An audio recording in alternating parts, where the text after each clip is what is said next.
I think a big part of any sort of evolution journey is freeing yourself from the thoughts of anybody else, bro. Right. People say, yo, I really don't care what people think about me. And like, I really don't give a fuck. Like, truly. And it's the thing that my peace is built upon. What up, people? Welcome back to the Doing Everything Different podcast. I'm your host, Devin Lars. And today I'm looking forward to having a friend of mine on the show. I think, man, I'm really inspired about this brother and just everything that he's doing and everything that he's building. We go back from a while. And so I'm super excited to, jump into this conversation. So Brix, welcome to the show. Thank you, brother. Thank you for having me, man. Yeah, we were just saying how long it's been since we connected, man. I'm excited to have this conversation. Yeah, for sure. Yeah, I think, there's very few things. I mean, there's a lot of stuff that inspired me. And I think that from, you see other people's journeys and kind of what they're on. And I think the biggest thing that I admire about people is people that can like really take control over their fitness, health, mental health, and stuff like that. And I think that this has been something that I've been watching you on your journey and kind of seeing what you've been able to do. And I'm just really inspired about how you're able to do that. Because I think that that's one of the hardest things in the world is to be able to control yourself and have enough discipline over an extended period of time, to be able to make a transformation and to, build that out. And so I'm just excited to hear kind of your journey and how that started. I know that that's kind of a loaded, large question around that, but how did you get started in fitness and health and stuff like that? Yeah, I guess the origin story started from me being in a really dark place, mentally, emotionally. I was, I had recently caught a felony robbery charge. So I lost my house. I lost my marriage was ruined. And I kind of was at a crossroads where it was, I was having thoughts of taking my own life. And, so I guess the two roads ahead of me was, okay, take your own life or do something to take control of your life. So I sat and I pondered like, yo, what area of my life should I focus on that could essentially be the first domino, right? To kind of put everything in place. So I said, you know what, let me focus on getting this weight off, because at the time I'm 360 pounds, morbidly obese, diabetes, high blood pressure, depression, anxiety. Like I was a fucking mess, bro. So, I figured, okay, let me try to get this weight off. Maybe I'll feel better physically. I'll start feeling better mentally. And so that's kind of where it started, right? And that slowly transformed from this intention of, losing weight to this intention of just being a better human, bro. Like being a better father, friend, leader. And I've just been on that journey ever since. That was 10 years ago. And you had kids at that time. How old were your kids? Yeah. So at the time, my daughter was maybe 5 years old and my son was about 3 years old at the time. If I remember around that age, right? They were really young. And honestly, if it wasn't for my kids, I don't think I would have found the strength to go down the path that I did. A big part of my reasons why, right? We talk about, the power of your why, right. It was definitely my kids for sure. That's dope. Yeah. Kids will do that. Kids will change your whole entire life. Now at that point, was it like a single decision where like, okay, cool. Like I'm, faced with this situation. I'm in this bad place in my life. Like what did that look like? Did it just click all of a sudden and it was just a easy switch, or how did that build? Yeah. So I had struggled with my weight for 10 years. I was doing a lot of yo-yo dieting. So that moment, right. And I remember it like it was yesterday, bro. It was March 1st, 2013. Yes, something clicked, right. But there were a lot of events that led up to that click moment. I had just reached my breaking point, man. I was at one of the lowest places in my life, and I was just tired of failing, right? I was tired of being the version of myself that I was at that time, right? I wanted to form a new identity. I wanted different things to be true about myself and about my life. So yeah, it kind of was a click moment, but that's not to say that, you know, it was easy after that. That's where the real Right. fight began for sure. But yeah, it was a breaking point moment that changed everything. You mentioned identity. I think that's a huge thing that I'm learning recently around how important and how that plays off of everything. Like whoever you believe you are and your identity becomes, that's how you live your life and that's how you develop your habits.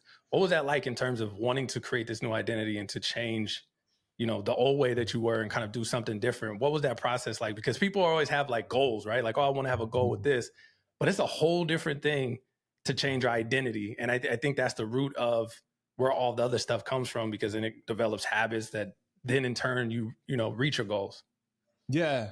Um, so I'm able to use this type of language now, right? But back Yeah. then, I had no clue that I was reforming my identity. It's not like I woke up and I'm like, yo, I need to Right. reform my identity, right? It was more like, I know I needed to make some changes, right? I needed to make some improvements to my life.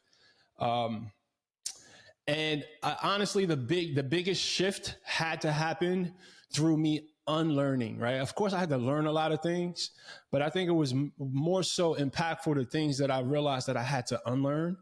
And mindfulness was a big tool that I kind of found really early in my journey that served as a guiding light for me in reforming my identity and transforming my entire life.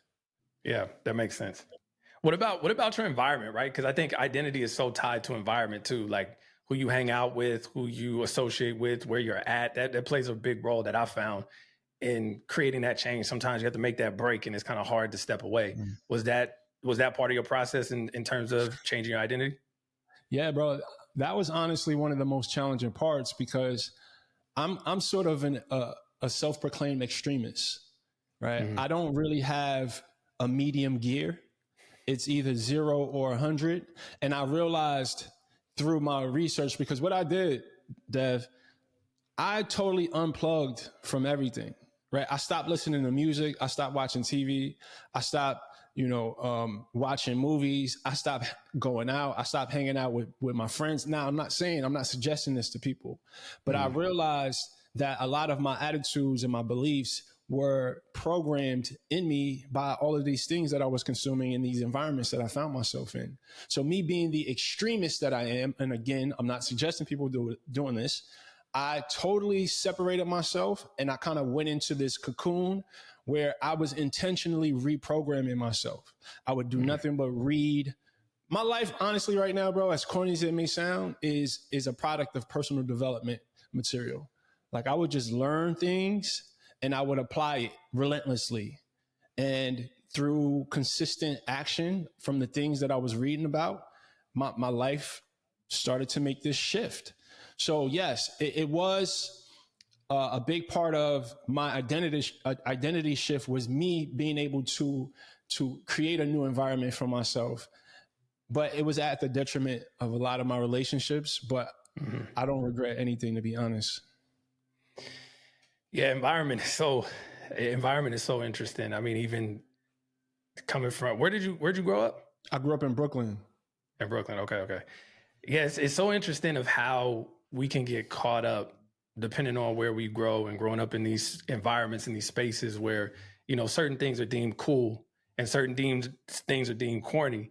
And so it's like, it's kind of hard to navigate that as you start to get older. And so like the shift of like the momentum of just growing up and being a teenager and being in these environments and being in these different neighborhoods where it's like you're not surrounded around, you know, the most positive energy. Sometimes it's hard to Mm-hmm. make that shift because you don't have an outside perspective to be able to do that. And I remember like when we started our business, we started in Richmond. And so it was like, I literally started in my grandfather's garage. We were screen printing, doing all these shirts. And I mean, people be up and down the block shooting at each other. And I mean, it was a Mm-hmm. very dangerous, crazy environment that we were around. And I realized like we had to make our circle within this external environment as positive as we can to be able to try to navigate it, to not get caught up in just the stuff that's just there, the environment. And I think that that's so important in terms of like, the thing that I like to do is to work with high school students, right? Because I think that is a big part.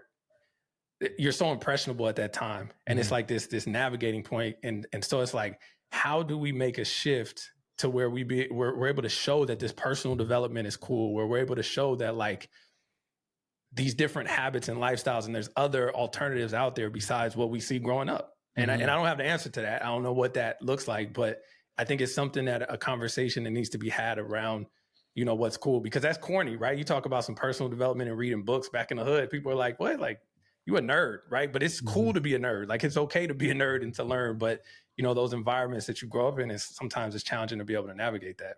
Yeah, but see, the thing is like street cred. Where I'm from, street cred is this big thing. Like, that's one of the first things I had to divorce is that concept around the traditional things that gave you street cred. It was like, yo, these are some of the beliefs and attitudes that ruined my life. Right. So I very early on in my, I guess, evolution journey, disconnected from the idea that I need to do something to make sure I'm still down or it was like, man, F street cred. I honestly, I think a big part of any sort of evolution journey is freeing yourself from the thoughts of anybody else, bro. Like you know, people say, yo, I really don't care what people think about me. And like, I really don't give a fuck. Like, truly. And it's the thing that my peace is built upon. Truly. You know, like I'm a leader, bro. And it's like at some point somebody has to change the culture, change the trajectory of what's cool and what's not.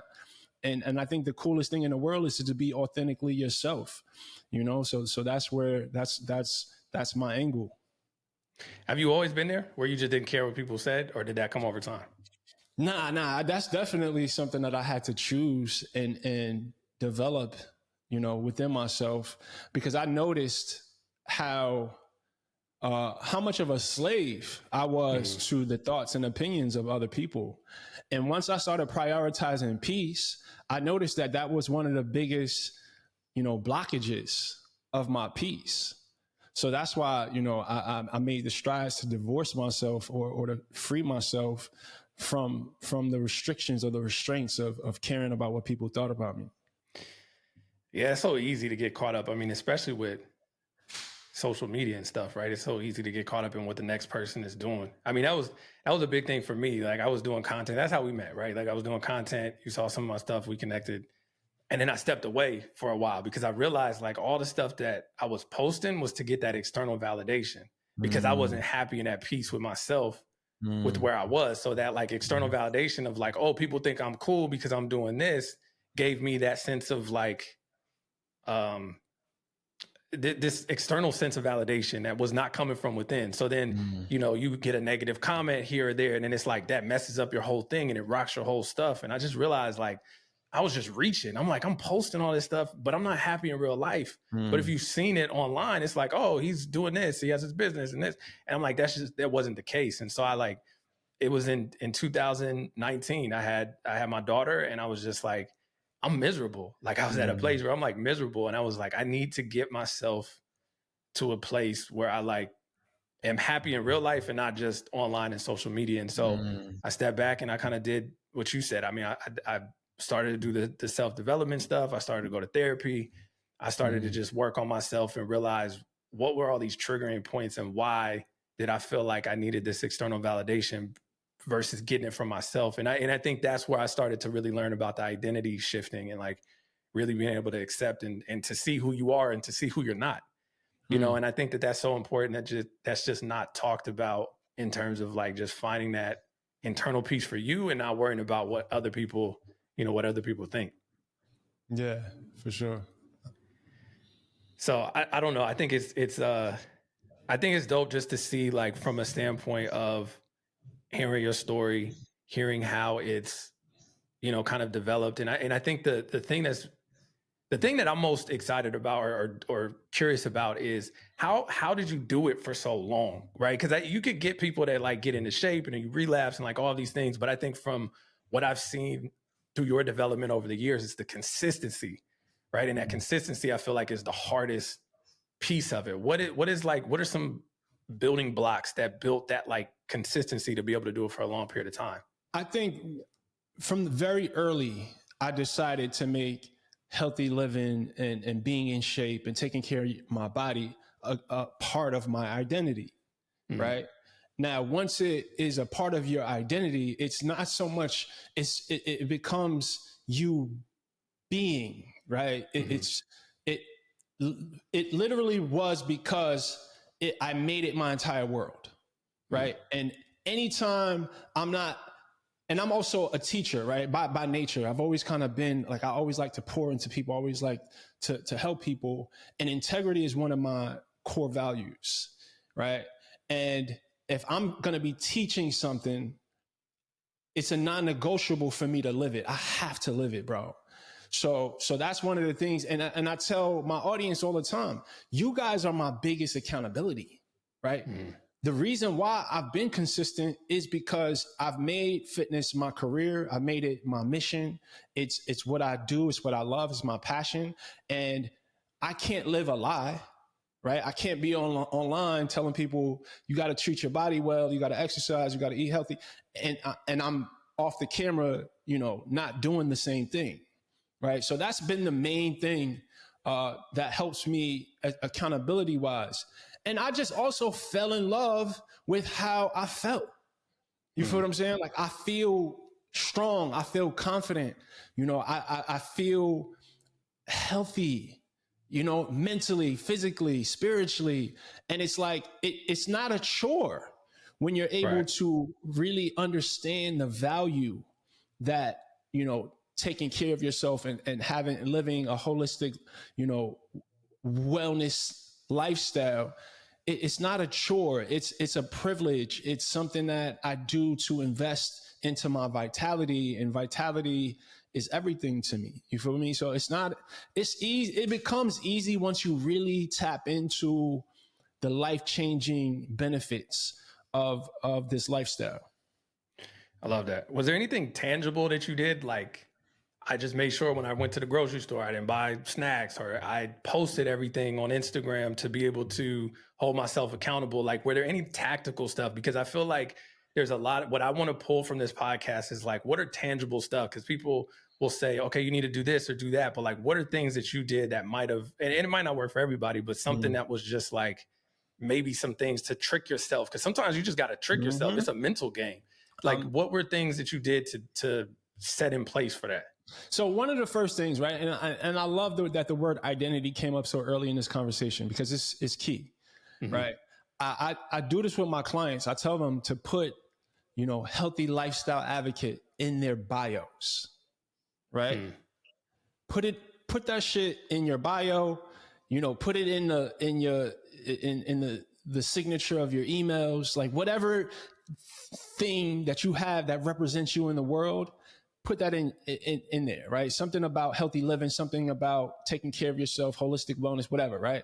First tangible thing I think everybody should do, because it's the first step to making something a part of your identity. Be intentional about setting up accountability, right? Whatever that looks like for you, whether that's some sort of workout partner, whether that's getting a mentor, whether that's hiring a coach, whether that is making sure that you post your food, right? You post your workouts and you ask your audience or the people who follow you to keep you accountable, right? But be intentional about it, right? Be sure to tap into some sort of community. Don't try to do it by yourself. Huge piece.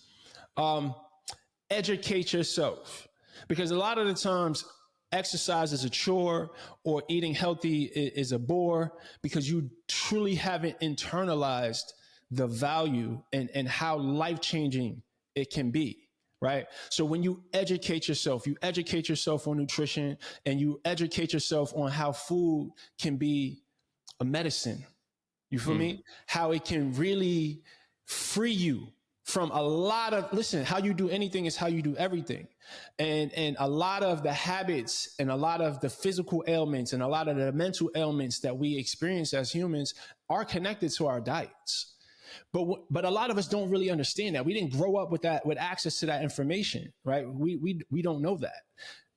Your diet, your mental health has so much to do with your diet. There's so many aspects of our existence that is directly correlated to our diets and our activity habits. And when you don't know that stuff, it's kind of hard to value, because we feel like we're giving something up by not eating the processed foods or the not.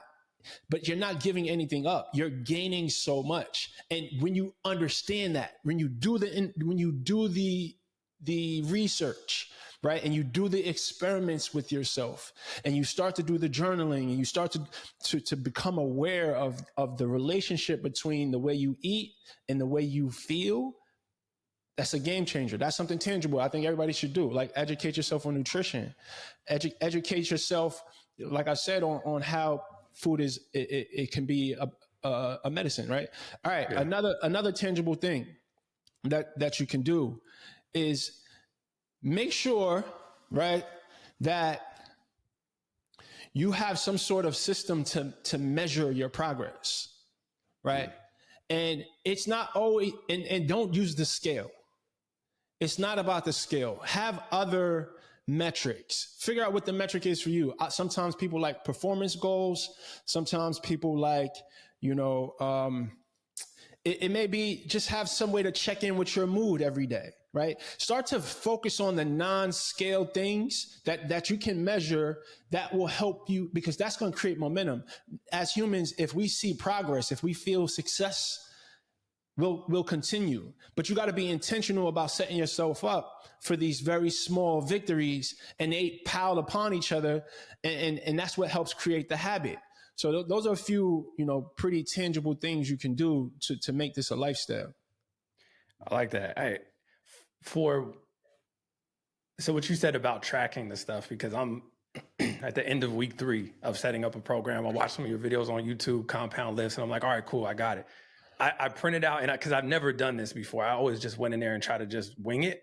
And I realized, like, if I didn't have a plan, like, it's hard for me. I'll just fall off because my mood would be like, oh, I don't feel like doing it today. I have to think about what I need to do. So I did a 10-week program. I posted it in my garage, and I have it set up, and I have it through the splits, through the dates and everything. And I have a red marker that I just check off every day. And at the bottom of it, I sign each day.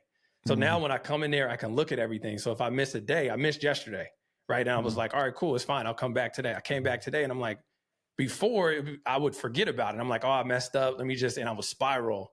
Now I'm like, am I going to mess up all this work that I can see here that I put in for one day? And I'm like, no, I'm gonna get back on it. So I think from a tangible thing, that has been something that I'm doing right now in real time that is like really working for me in a way that it hasn't before. That's your version of the accountability, right? Yep. That's your accountability. And accountability comes in many different forms, but that's a really good idea. I like that one. Yeah, it's been good. And I think from what you said too, there's 2 things that came up. One, from a food being a medicine standpoint, and your mood's directed around it. I've always had like stomach issues, right? My stomach's always hurt. My mom was gluten intolerant. So I went through like a couple weeks ago, or no, like a month ago, my stomach was just like messed up. And so she was like, I think it might be, why don't you try cutting out gluten? I cut out gluten this last like month. I've never felt better. My stomach has never felt more calm. My mood is better. So when you say food really affects everything, I didn't realize how much, even my internal, like how much I've just felt bloated and just messed up all the time after I ate, when it was a simple fix of just removing this from my diet. And so I think that it was just it was a game changer for me, for real. Listen, bro, I've cut back on like dairy. Once I cut dairy out of my diet, and I started cutting certain grains out of my diet and cutting back on processed foods, my ADHD symptoms started to reduce by 70%, bro. Like my focus, my productivity, and so instead of taking medicines, right, you make certain tweaks in your diet, and bro, it's like magic. It's like magic. Literally. I've never felt it. I've literally never felt as good. It's been something I'm like, damn, how I was living with this probably my whole life, and I didn't even know. I just thought that was normally like, that's normal how you felt. And so I just think I agree with you with food. It's something in real time that I'm just noticing, like, it's crazy of how much it affects your entire life and how you do stuff. Now, I Hell want to go yeah. back to this thing, right? And I know we keep going back on identity, but I'm wondering if you dealt with it, because I feel like there's like this fine line between believing something and then being delusional, right? Like how do you balance this like fine line between like, this is not who I am? When you were 360 pounds, how did you not feel like, oh, I'm delusional, I'm not in shape, I don't have a six pack? Like, how do you balance that? Because I think that was a big thing for me, where it's like, am I being delusional, or is this just, do I want to be better? It was something that was very hard for me. And I'm curious if you dealt with that. See, I'm a very whimsical person, bro. So when we talk about delusion, I think I lean into delusion, right? Because so much of our reality is based on what we believe. Whether it's delusional or not, if I believe it, it has a positive impact on my life, right? So that line between delusion and actual reality, I don't toe it, bro. I kind of like, I lean in on what I believe. I don't claim what I believe is true for anybody else, but if I believe it, it works for me, right? So once I decided that I no longer wanted to be this 360-pound version of myself, the dude that's taking the L. I had all these issues with my confidence, and I'm insecure, and I can't keep a relationship steady because of all these internal things. I was done with that version of myself, and I had to delusionally brainwash myself into thinking that this was no longer who I am, even though physically I was still there. But I had to create a vision, right, for my aesthetic, right, for my body. And I had to create a vision for how I wanted to show up in a room energetically. You feel me? So I would honestly, bro, listen, I took a picture of The Rock, right? And I photoshopped my face on a homie's body. And I would look at that picture every day. And this is your typical visualization story. Dope. But when I tell you, bro, that shit worked. Because think about it like this, man. Pictures are the universal language, right? Images are the universal language. It doesn't matter what country you're in, what language they speak. If you show them a picture of a toilet, they're going to tell you where the bathroom is. So I had to communicate to my subconscious mind so that I can form a new identity, right? I can inspire my subconscious mind to inspire new habits. You feel me? So I use the delusion of visualization and all of these cliches that we hear all these personal development thought leaders talking about. I use all of that shit, and it worked. It worked, bro. It straight up worked. I love that. Shoot, maybe I didn't do that. Because I think the biggest thing that I've struggled with is always just getting into shape. It's like I'll have delusion of like, yeah, we're going to work with Starbucks and Nike and all these different things. And I have delusion when it comes to that. But there's very few things in life that's guaranteed. Very, very few. But one of those are, if you eat clean and you work out, you're going to get in shape. And for some reason, I just didn't believe it. I'm like, why can I not believe that can happen for me? I'm like, oh, I don't have the genetics for it. I don't have this. I can't have the six pack. I can't, all these different things. And so it's been an interesting conversation with myself in that shape of identity. Yo, Dev, let me give you this jewel, bro. I guarantee you, and mark my words, if you allocated more energy towards your health and fitness, and to really taking your physique and your discipline to the next level in that area of your life, you will see 2x, 3x, 4x, 5x gains in your business, in your relationships, in your mental health. Because again, how you do anything is how you do everything. And when you start with your temple, bro, you feel me? When you start with your temple, right? Everything extends from you, how you feel physically first, right? So I promise you, Devin, if you committed yourself to whatever your goals are, I don't know what your aesthetic goals are, what your fitness goals are, but I promise you, if you allocated more energy to that and you made that a high priority, you will see the benefits in every other part of your life. I promise you, bro. I promise you that. All right, I'm trusting you because you done it. But I have a 10-week program. I'm, like I said, on week 3 in. I haven't been this consistent, so I'm gonna hold myself accountable. I'm gonna keep you posted on how it goes. But I promise you, I'm in a place right now where I'm like, all right, I'm 30, 36. I'm like, man, what am I doing? My mentor is 65 and I'm six pack buff, like all this stuff, and always been in shape. And like, he has more energy than literally anybody I know. And he's like, hey, whatever you do now is going to carry over into your 60s. I mean, he literally looks like he's in his late 40s. And so I'm like really learning of like, okay, enough is enough. You know, sometimes it takes us as men, it takes us a while to get things and to understand. And so like, I feel like when you start getting your 30s as men, we start waking up, right? Especially mid 30s. It's like, oh, okay, let me start to look at life a little differently. And so I think that, yeah, I'm at an interesting place right now where it's like, what am I doing? Like, why am I being immature about this instead of just taking care, following the process and just go and trusting the process that it's going to happen versus like focusing on goals. So that's what I'm trying to like, that's what I'm doing now, is focusing on the process. Yeah, no, I love that. So I'm gonna have you hold me accountable. All right, say less. Say less. All right, last thing, because I really want to talk about this because I think it's been an important part for me as well. You talk about journaling a lot, and you talk about, you know, how that's, I've seen your content a lot about just how that's transformed, you know, a lot of things for you. What does that do for you? What does your journaling process look like? Is it every day? Do you write in a notebook? Is it digital? Like, what does that look like in terms of just the process of it and what it's actually like done for you? So initially, my journaling habit was daily, right? And that was the intention of making it a habit and learning what the practice had to offer to me, right? I'm a big advocate for actual hand journaling in a notebook, right? And I suggest everybody invest into a really nice journaling book, right? Something that makes you feel, something that feels special, something that feels sacred, right? It's an important part of it. So I definitely journal with a pen and paper. There's something magical about that process, right? The transfer of the thoughts into your hand, and right. But if you're not a writer and you rather do it digital, however you want to do it, that's fine.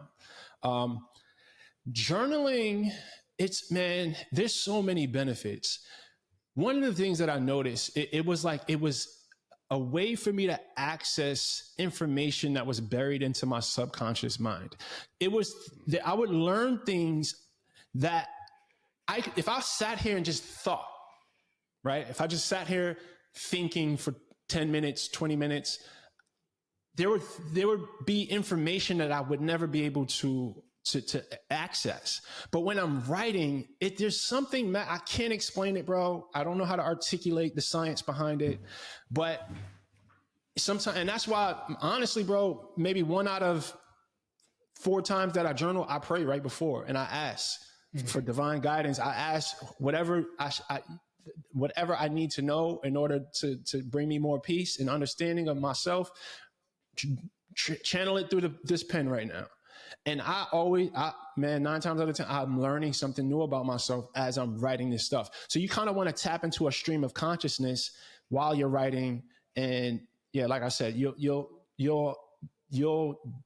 access different thoughts and emotions that you wouldn't be able to access otherwise. That's one thing. And it's also a way to track. It's almost like a time capsule of where you are mentally and emotionally.